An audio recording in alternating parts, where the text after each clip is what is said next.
Olá, boa noite, terceiro período, tudo bem? Bom, a gente vai retomar então o assunto das penas, né? Hoje a gente vai trabalhar algumas características dos regimes prisionais, um assunto que nós já iniciamos na semana passada.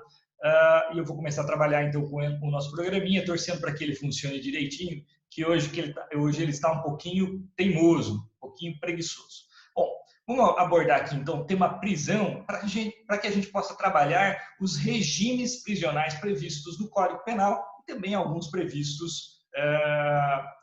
tópicos previstos na Lei de Execução Penal. Nós faremos um estudo bastante integrado entre as regras do Código Penal e as regras da Lei de Execução Penal nos encontros de hoje, nos vídeos de hoje. Tudo bem? Então, os regimes que nós temos são o fechado, semiaberto, aberto, uma menção a um regime especial no Código Penal, que se reflete depois de uma maneira um pouco mais completa na Lei de Execução Penal, e o RDD, que a gente vai ver depois se ele é regime ou ele é outra coisa, tá bom? Bom, vamos lá.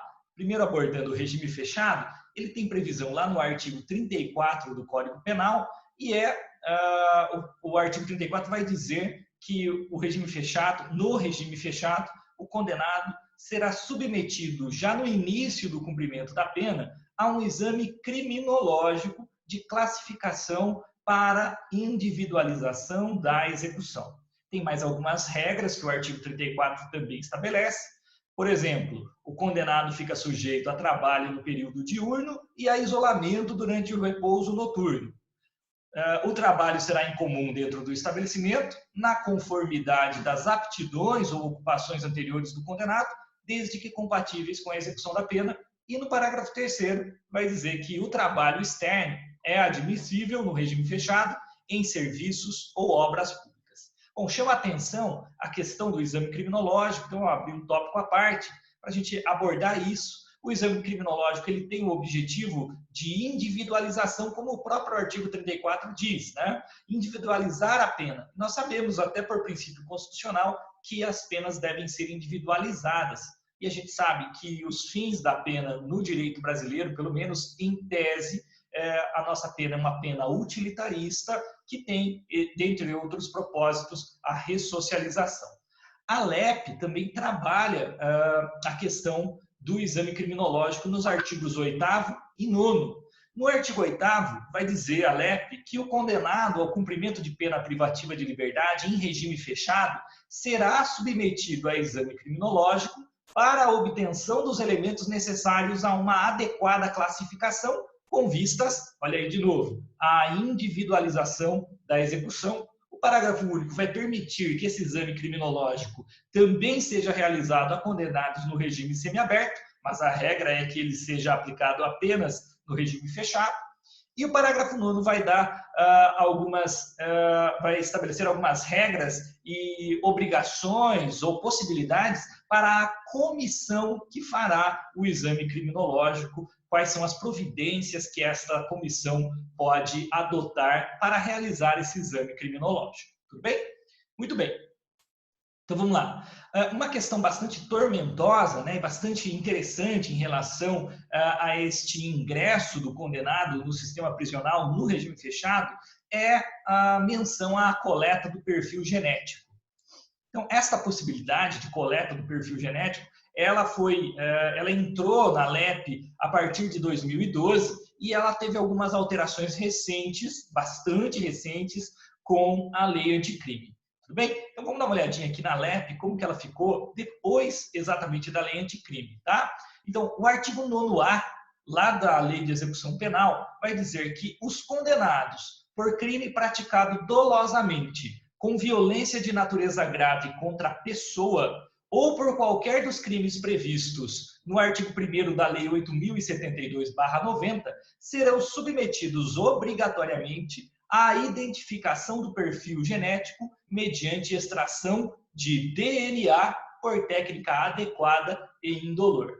Então, esta previsão de coleta de DNA para os condenados por crimes dolosos violentos ou pelos crimes hediondos é uma previsão que ingressa no nosso ordenamento a partir de 2012. Ela ainda suscita dúvidas em relação à constitucionalidade e essa discussão nós podemos manter logo mais no grupo temático, se vocês assim desejarem. Uma novidade recentíssima, né, é o parágrafo 1º, que diz isso, e esse agora é introduzido pelo pacote anticrime, pela lei anticrime. Vai dizer que a regulamentação deverá fazer constar garantias mínimas de proteção de dados genéticos, observando as melhores práticas da genética forense. O parágrafo 2º vai dizer que a autoridade policial federal ou estadual poderá requerer ao juiz competente, no caso de inquérito instaurado, o acesso ao banco de dados de identificação do perfil genético. Então, esse banco de dados que é constituído, inclusive, para fins de investigação de outros crimes, em que se possa fazer essa investigação por meio do DNA.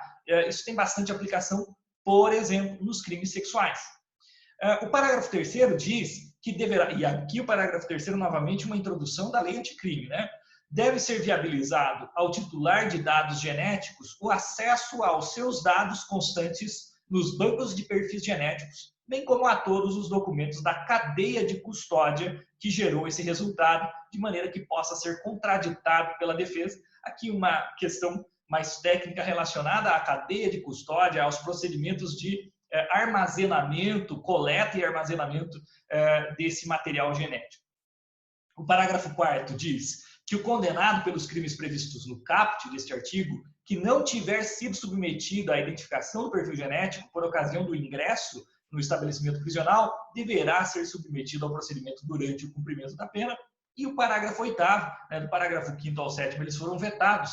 O parágrafo 8º vai dizer que constitui falta grave a recusa do condenado em submeter-se ao procedimento de identificação do perfil genético. Então, esse parágrafo 8º também suscita enormes dúvidas e discussões, principalmente por conta do princípio da vedação à autoincriminação, né, o nemo tenetur sed tegere, mas o próprio dispositivo como um todo, ele é questionado e existem várias vertentes doutrinárias tratando deste tema. Essas discussões podem ser, como eu já disse, fomentadas no grupo temático logo mais.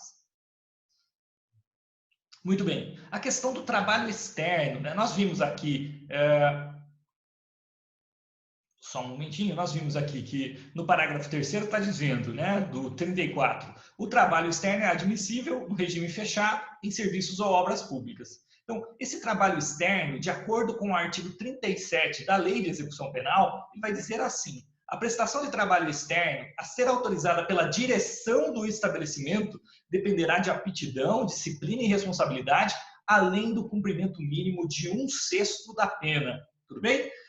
Então, este critério era um pouco duvidoso por conta de 1/6 da pena, porque para progredir de regime já era necessário 1/6 da pena na temática anterior, né, na sistemática anterior à reforma da lei anticrime.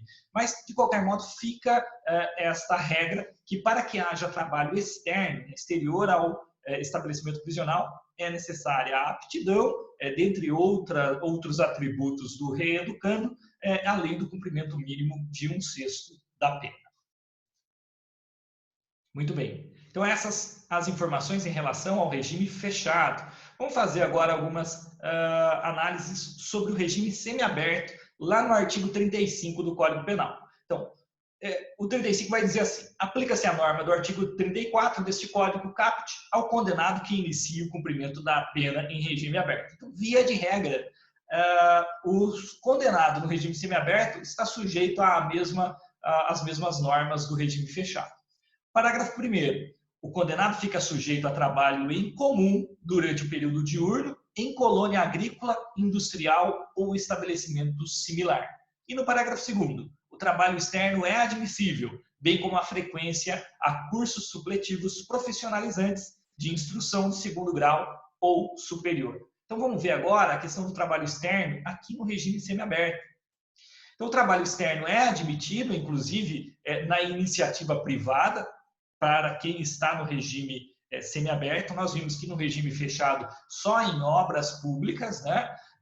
Mas no regime semiaberto é possível que o trabalho se desenvolva inclusive numa empresa privada, né? Um escritório, enfim.